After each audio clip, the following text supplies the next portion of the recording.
നമസ്കാരം. സംസ്ഥാനത്ത് ഇന്ന് പൊതുവെ മൂടിക്കെട്ടിയ കാലാവസ്ഥയാണ് അനുഭവപ്പെടുന്നത്. രാവിലെ മുതൽക്ക് തന്നെ പല ജില്ലകളിലും ആകാശം ഭാഗികമായി മേഘാവൃതമായ നിലയിലാണ്. അതേസമയം ചൂട് കുറയാതെ തുടരുന്നതിനാൽ പല പ്രദേശങ്ങളും ഉയർന്ന ഈർപ്പത്തിനോടുകൂടിയ ചൂട് അനുഭവപ്പെടുന്നുവെന്നാണ് കാലാവസ്ഥാ നിരീക്ഷകർ സൂചിപ്പിക്കുന്നത്.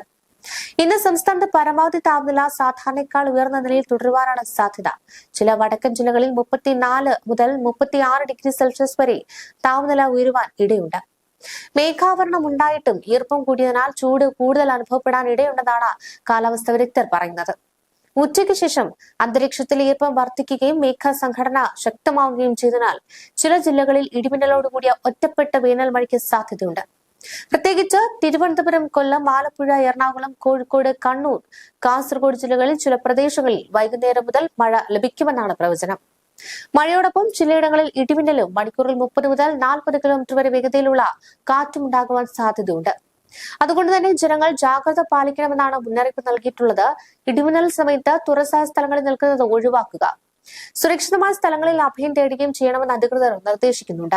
കടുത്ത ചൂട് തുടരുന്ന ഒരു സാഹചര്യത്തിൽ ഉച്ച സമയത്ത് അനാവശ്യമായി പുറത്തിറങ്ങുന്നത് ഒഴിവാക്കണം. ധാരാളം വെള്ളം കുടിച്ച് ശരീരത്തിൽ ജലക്ഷയം ഉണ്ടാകാതിരിക്കണമെന്നും ആരോഗ്യ വിദഗ്ധർ നിർദ്ദേശിക്കുന്നുണ്ട്. കർഷകരും കാലാവസ്ഥയിലെ മാറ്റങ്ങൾ ശ്രദ്ധിച്ച് വിളകൾക്ക് ആവശ്യമായ ജലസേചനം ഉറപ്പാക്കുകയും ഇടിമിന്നൽ സാധ്യതയുള്ള സമയങ്ങളിൽ വയലുകളിൽ ജാഗ്രത പാലിക്കുകയും ചെയ്യണമെന്ന് നിർദ്ദേശം നൽകി. മൊത്തത്തിൽ സംസ്ഥാനത്ത് ഇന്ന് മൂടിയ കാലാവസ്ഥയോടൊപ്പം ചൂട് തുടരുമെന്നും വൈകുന്നേരത്തോടെ ചില പ്രദേശങ്ങളിൽ ഒറ്റപ്പെട്ട വേനൽ മഴ ലഭിക്കാനുള്ള സാധ്യത ഉണ്ടെന്നുമാണ് കാലാവസ്ഥാ പ്രവചനം. സംസ്ഥാനത്ത് ഇന്നലെ വൈകിട്ട് ചില ജില്ലകളിലൊക്കെ ഒറ്റപ്പെട്ട മഴയാണ് ലഭിച്ചത്.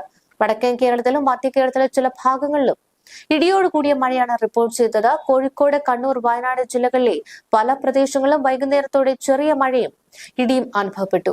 അതേസമയം പാലക്കാട് ജില്ലയിലും തൃശൂർ ജില്ലയിലെ ചില ഭാഗങ്ങളിലും ഇടുക്കി ജില്ലയിലെ ചില പ്രദേശങ്ങളിലും മഴ ലഭിച്ചു. കഴിഞ്ഞ ദിവസങ്ങളിൽ ഉണ്ടായ കടുത്ത ചൂടിന് പിന്നാലെ ലഭിച്ച ഈ മഴ ചില പ്രദേശങ്ങളിൽ ആശ്വാസം നൽകി.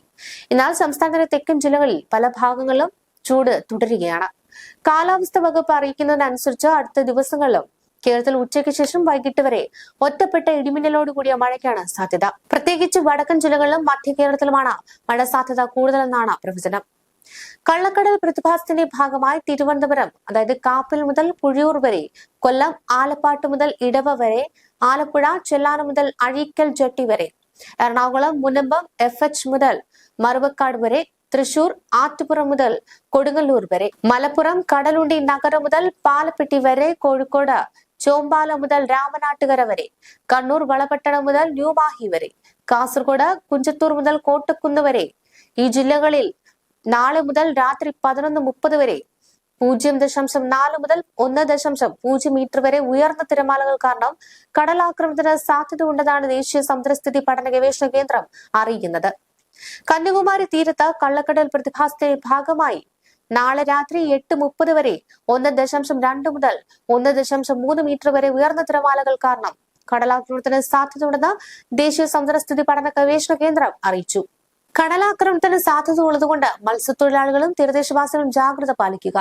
കടൽക്ഷോഭം രൂക്ഷമാകാൻ സാധ്യത ഉള്ളതുകൊണ്ട് അപകട മേഖലകളിൽ നിന്ന് അധികൃതരുടെ നിർദ്ദേശാനുസരണം മാറി താമസിക്കണം. ചെറിയ വള്ളങ്ങളും ബോട്ടുകളും കടലിലേക്ക് ഇറക്കുന്നത് ഈ സമയത്ത് ഒഴിവാക്കേണ്ടതാണ്. കള്ളക്കടൽ പ്രതിഭാസത്തിനും ഉയർന്ന തിരമാലയ്ക്കും സാധ്യതയുള്ള ഘട്ടത്തിൽ കടലിലേക്ക് മത്സ്യബന്ധന യാനങ്ങൾ ഇറക്കുന്നത് പോലെ തന്നെ അപകടകരമാണ് കരയ്ക്ക് അടുപ്പിക്കുന്നത്. അതുകൊണ്ട് തിരമാല ശക്തിപ്പെടുന്ന ഘട്ടത്തിൽ കടലിലേക്ക് ഇറങ്ങുന്നതും കരയ്ക്ക് അടുപ്പിക്കുന്നതും ഒക്കെ തന്നെ ഒഴിവാക്കേണ്ടതാണ്. ഇൻകോയ്സ് മുന്നറിയിപ്പ് പിൻവലിക്കുന്നതുവരെ ബീച്ചുകൾ കേന്ദ്രീകരിച്ചുള്ള വിനോദസഞ്ചാരം ഉൾപ്പെടെയുള്ള എല്ലാ പ്രവർത്തനങ്ങളും പൂർണ്ണമായി ഒഴിവാക്കേണ്ടതാണ്.